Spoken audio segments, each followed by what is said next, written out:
In terms of living life on the spiritual path, a lot of people in India follow gurus. At what point do we need to look at that as a mental health problem? Perhaps they're holding a lot of past trauma in their lives or in their bodies and in their minds. How does one then tackle that?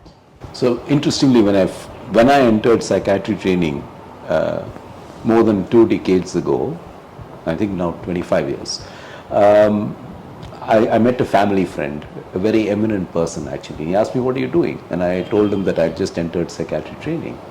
And his response was, "Why do I need you? I have my gods, I have my guru."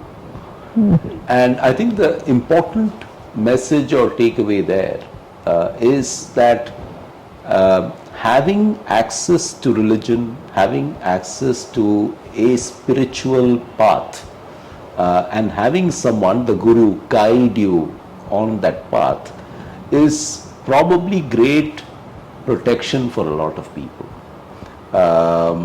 And it gives them great solace to a point where it might prevent breakdowns. This is not universal, nor should we take it that this is the answer for all of us.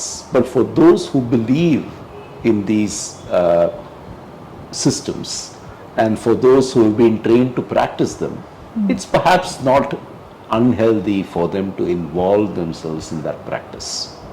So that's one direction. And I think on the other hand, there are people who've not been raised that way.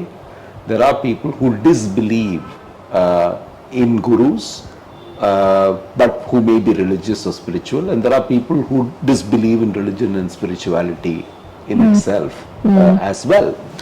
But for anyone who finds in religion or spirituality an anchor, or in that practice an anchor that helps them achieve some peace and solace, then that obviously is going to be an aid to mental health.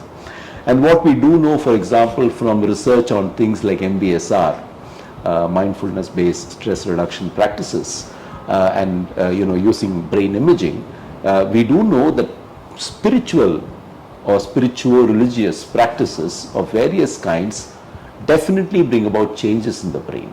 And obviously those are very often associated with positive mental health as well.